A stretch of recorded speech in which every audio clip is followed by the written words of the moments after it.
Hello guys, welcome to Tutorly. So in today's video, I'm going to show you exactly how to use color filter in Affinity Photo. We'll walk through a simple, non-destructive workflow to build stylish color looks using color balance and HSL adjustments, all while keeping your original image intact. This means you can experiment with different styles, create cinematic tones, improve the mood of your photos, and make changes later without having to restart your edit. The goal is to build a flexible color grading workflow that gives you full control. First, open your image in Affinity Photo and make sure you're in the main editing workspace. At the top of the app, we'll be working with adjustment layers so you can tweak or remove changes anytime without damaging your base layer. Adjustment layers are especially useful because they separate your edits from the original image.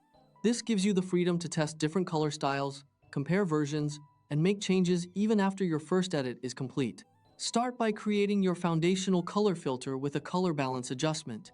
Hover over the new adjustment layer button in the Layers panel and choose Color Balance. You'll get separate controls for shadows, midtones, and highlights, each with 3 sliders: cyan to red, magenta to green, and yellow to blue. Work through one tonal range at a time. Subtle shifts are key. Think gentle moves to steer the mood. A common mistake when color grading is pushing the sliders too far. Small adjustments usually create a more natural and professional result because real-world lighting changes are often subtle. To add a cinematic cool, add a touch of cyan and blue to the shadows.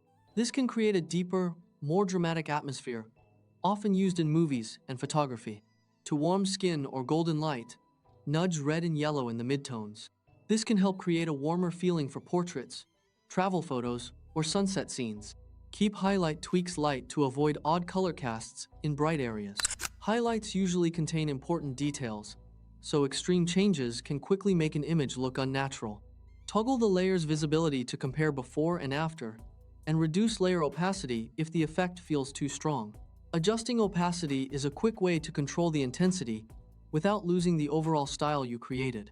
Renaming the layer to something like Base Color Balance helps keep things organized. This becomes especially helpful when working with multiple adjustment layers in a larger project. Next, refine the look with an HSL adjustment. Add another new adjustment layer and choose HSL. Begin with the master sliders for global adjustments, then target specific colors like blues for the sky or greens for foliage from the dropdown. HSL gives you more detailed control because you can adjust individual color ranges instead of changing the entire image. For example, you can make a sky slightly deeper, make grass less distracting, or create a more consistent color palette. Slightly adjust hue to shift a color family, saturation to intensify or mute it, and lightness to brighten or deepen that range. When adjusting individual colors, make small changes and keep checking the overall image. The best edits usually enhance what is already there, instead of completely changing the original colors. If the change spills onto areas you don't want affected, click the Adjustments mask thumbnail and use a soft black brush to hide the effect in those spots. Paint white to bring it back. Masks give you another level of control because they allow you to decide exactly where each adjustment appears. This is useful for protecting faces, objects, or important details while still applying creative color changes elsewhere. Finish by fine-tuning the balance between your color balance and HSL layers with their opacities. With these 2 adjustments, you've built clean, controllable color filters the professional, non-destructive way. Using adjustment layers, color balance, HSL, and masks together gives you a powerful workflow for creating consistent color styles while keeping your edits flexible and easy to change.